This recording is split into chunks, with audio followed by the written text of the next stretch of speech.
دوستوں، اس کہانی کی شروعات ستمبر 1940 سے ہوتی ہے۔ برطانوی فوج نازی فوج کے خلاف لڑ رہی ہوتی ہے۔ اسی دوران برطانوی فوج کے ایک طیارے پر حملہ ہوتا ہے۔ اس حملے کی وجہ سے طیارہ اپنے کنٹرول کھو دیتا ہے اور سمندر میں گر کر تباہ ہو جاتا ہے اور پائلٹ موقع پر اپنی جان گنوا دیتا ہے۔ اس کے بعد 4 سال کا منظر دکھایا جاتا ہے جس میں ارل کرک نامی فوجی کو دکھایا جاتا ہے جسے اپنی دوست کی موت کا دکھ ہوتا ہے، جسے وہ شدید ڈپریشن میں ہوتا ہے۔ ان کے باقی دوست ہیری اور ایڈ ان کو فوجی ڈاکٹر کے پاس لے جانے کا مشورہ دیتے ہیں، لیکن ارل کہتا ہے کہ نہیں، وہ ٹھیک ہیں۔ اس کے بعد اگلے سین میں 150ویں اسکواڈرن کو دکھایا جاتا ہے جہاں پر ارل کے باقی دوست ہوتے ہیں۔ اسی دوران مرے ہوئے پائلٹ کی جگہ ایک اور پائلٹ ان کو جوائن کرنے کے لیے پہنچ جاتا ہے۔ پہلے وہ ان کا مذاق اڑاتے ہیں، لیکن بعد میں جب وہ اپنا تعارف کرواتا ہے تو وہ ان کو پیچھے اپنے ساتھ بٹھا دیتے ہیں۔ اس کے بعد ارل کو اپنے سپروائزر لیفٹیننٹ کے آفس میں دکھایا جاتا ہے۔ اس صدمے کے باوجود لیفٹیننٹ ارل کو ایک اور مشن دیتا ہے، لیکن ارل کہتا ہے کہ ان کا طیارہ ٹھیک نہیں ہے۔ لیکن لیفٹیننٹ نے زور دیا کہ یہ ضروری ہے اور ان کے مدد کے لیے ایک اور ساتھی مارشل دیا جاتا ہے جس کا نام رے ہوتا ہے۔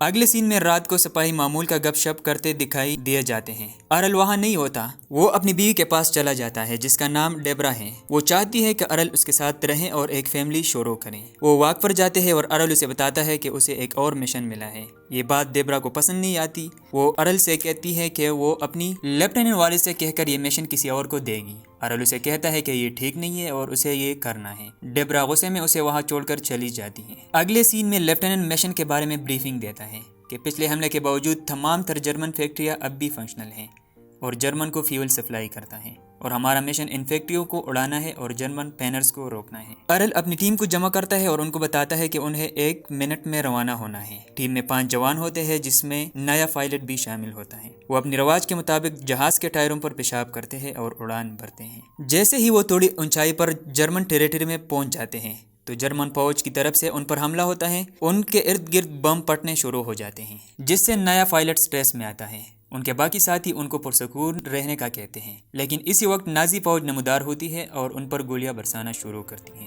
ارل کی ٹیم جوابی حملہ شروع کرتی ہے، لیکن اسی دوران نیا پائلٹ کی گن جام ہوتی ہے اور اسی دوران ایک راکٹ ان کے جہاز کو لگتی ہے اور ان کا جہاز گر کر تباہ ہو جاتا ہے اور وہ مر جاتا ہے۔ ارل اپنے ساتھی ڈان کو اسے دیکھنے کے لیے کہتا ہے کہ وہ زندہ ہے یا نہیں، لیکن ڈان اسے بتاتا ہے کہ وہ مر چکے ہیں۔ وہ آگے بڑھنے کی کوشش کرتا ہے، لیکن نازی فوج بار بار حملہ آور ہوتے ہیں۔ اسی دوران ارل کے پاس فیول کم ہو جاتا ہے، لیکن وہ لینڈ نہیں کر پاتا اور نہ اپنے کیمپ میں جا سکتا ہے۔ ارل سوچتا ہے کہ وہ یہاں سے حملہ کر سکتا ہے کیونکہ وہ جرمنی ٹیریٹری کے اوپر ہوتا ہے، اور وہ کچھ بم پھینکتا ہے اور آگے بڑھتا ہے، لیکن وہ فیول کی کمی کی وجہ سے اپنا بیلنس کھو دیتا ہے اور وہ جہاز سے سارا سامان گرانا شروع کر دیتا ہے۔ لیکن پھر بھی جہاز امبیلنس ہوتا ہے اور آخر کار کریش کر جاتا ہے، لیکن جہاز کے سارے لوگ بچ جاتے ہیں۔ لیکن ہیری کو شدید چوٹیں آتی ہیں اور ان کو فرسٹ ایڈ دیتے ہیں، لیکن وہ بہت درد میں ہوتا ہے۔ اگلے سین میں ڈیبرا کو دکھایا جاتا ہے جو ارل کے واپسی کا بے صبری سے انتظار کر رہی تھی، لیکن اتنے میں ایک فوجی اس کے پاس آتا ہے کہ ان کا جہاز کریش ہو گیا ہے اور جرمنی میں پھنس چکے ہیں۔ اب سب کو پتہ چل چکا تھا کہ وہ کہاں پھنس چکے ہیں۔ یہ دشمن کا علاقہ ہے اور ان کو کسی بھی وقت مارا جا سکتا ہے۔ انہیں زندہ رہنے کے لیے بارڈر تک پہنچنا ہوگا۔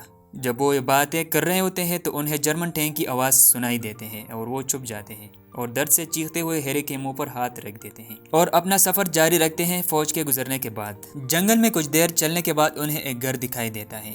ارل کہتا ہے کہ گھر کے اندر جائے، لیکن ڈان انہیں منع کرتا ہے کہ اس نے سنا ہے کہ یہاں کے لوکل کسان برٹش فوجی کو دیکھتے ہی گولی مارتے ہیں۔ ڈان کہتا ہے کہ میں اندر جا کے دیکھوں گا کہ اگر اندر کوئی نہیں ہو تو وہ باقیوں کو بلائے گا۔ اس پر سارے راضی ہو جاتے ہیں اور اسی طرح وہ گھر کے اندر چلے جاتے ہیں۔ وہ یہاں رات گزار کے خوب گپ شپ کرتے ہیں، لیکن ارل اب بھی ڈیبرا کے بارے میں سوچتا ہے۔ اگلے صبح جب سارے سو رہے ہوتے ہیں تو ایک جرمن عورت اپنی مرغیوں کو کھانا کھلانے آتی ہے۔ پہلے نظر میں انہیں نہیں دیکھ پاتی۔ رے اور ایڈ اپنے باقی ساتھیوں کو جگاتے ہیں اور اسی وقت اس عورت کی نظر ان پر پڑ جاتی ہے اور چیختی ہے کہ انہیں کوئی نقصان نہ پہنچائے۔ ارل جلدی نکلنے کے لیے کہتا ہے تو اسی وقت جرمن فوج وہاں پر آتی ہے۔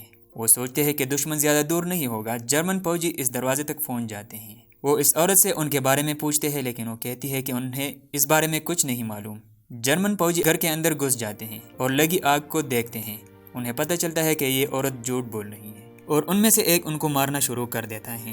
اسی دوران رے اس عورت کو چھڑانے کے لیے آتا ہے، لیکن وہیں پر پکڑا جاتا ہے اور جرمن فوجی اسے گاڑی میں ڈال کر کیمپ لے جانے لگتے ہیں۔ ارل ان کا پیچھا کرتے ہیں اور عورت سے کیمپ کا پتہ پوچھتا ہے۔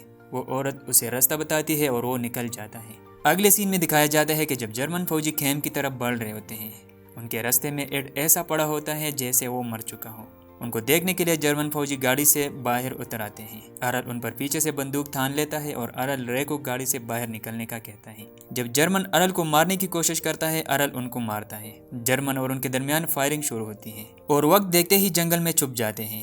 وہ جنگل میں آگے بڑھ رہے ہوتے ہیں کہ اتنے میں جرمن سپاہی ان کو گھیر لیتے ہیں، لیکن اتنے میں برٹش پیٹرولنگ فورس ان کے قریب پہنچ جاتے ہیں۔ تو ہیری ان کو آواز دینے کے لیے اٹھتا ہے تو جرمن انہیں گولی مار دیتے ہیں۔ ایڈ ہیری کو مرتا ہوا دیکھ کر غصے میں آتا ہے اور بدلہ لینے کے لیے اٹھنے کی کوشش کرتا ہے، لیکن ارل ان کو منع کرتا ہے۔ وہ اپنے آپ کو کسی طریقے سے رات تک چھپانے میں کامیاب ہو جاتے ہیں۔ جیسے ہی ہر طرف اندھیرا چھا جاتا ہے، وہ بارڈر کراس کرنے کا پلان بناتے ہیں۔ ارل ان کو بتاتے ہیں کہ یہ ہمارے لیے آخری مشکل ہوگی۔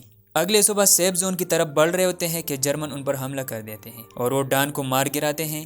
جب ایڈ اس کی طرف بڑھتا ہے اور اسے اٹھانے کی کوشش کرتا ہے، وہ انہیں بھی گرا دیتا ہے۔ صرف ارل اور رے آخر میں زندہ بچ جاتے ہیں۔ زیادہ دور بھاگنے سے پہلے جرمن ان کو ٹانگوں میں گولیاں مار دیتے ہیں۔ جرمن جب ان کو مارنے کے لیے قریب آتے ہیں، اسی وقت برٹش فورس پہنچ جاتی ہے اور سارے جرمن فوجیوں کو مار گراتے ہیں۔ اس موقع پر رے بھی مر جاتا ہے اور ارل واحد بچ جانے والا بندہ ہوتا ہے۔ یہی پر اس فلم کا اختتام ہوتا ہے۔ امید کرتا ہوں کہ یہ ویڈیو آپ کو اچھی لگی ہوگی۔ مزید اس طرح کی ویڈیوز دیکھنے کے لیے ہمارے چینل کو سبسکرائب کریں۔ ملتے ہیں نیکسٹ ویڈیو میں۔